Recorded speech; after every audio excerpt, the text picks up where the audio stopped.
ரொம்ப நாள் கழித்து எங்கள் ஊர் திருவிழாவுக்கு ஃபஸ்ட்டு நாள் போயிருந்தேன். ஃபஸ்ட்டு நாள் பார்க்கும்போது கூட்டமே இல்லை. நாங்கள் ரொம்ப ஜாலியாக இருந்தோம். என் அக்கா பசங்களுக்கும் செம என்ஜாய்மெண்ட்டாக இருந்தது. அவங்க பாட்டுக்கு சுற்றிட்டு இருந்தாங்க. என் பையனும் கூட தான். அதுக்கப்புறம் திருவிழாவில் பார்த்திங்கன்னா ராத்திரி நாடகம் போடுவாங்க. எல்லோரும் அங்கங்கே இடம் பிடிச்சிருந்தாங்க. போன தடவைலாம் கொஞ்சம் ஒரு வருஷத்துக்கு முன்னாடிலாம் பார்த்திங்கன்னா புரோட்டாலாம் இருக்கும். இப்போ அப்டேட் ஆயிடுச்சு.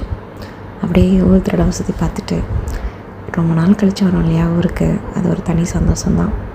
கோயிலெல்லாம் அழகழகாக டெக்கரேஷன் பண்ணியிருந்தாங்க. அப்புறம் ஒரு குட்டி ஷாப்பிங் போனோம்.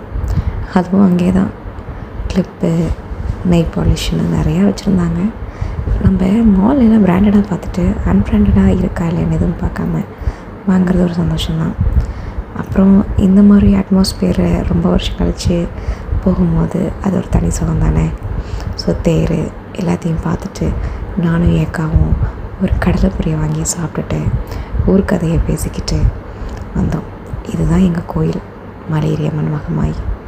ஒரத்த நாட்டு பக்கத்தில் கண்ணந்தங்குடி கிராமம். அந்த கிராமத்தில் நடக்கிற திருவிழா தான் இது. ரொம்ப விசேஷமாக இருக்கும்.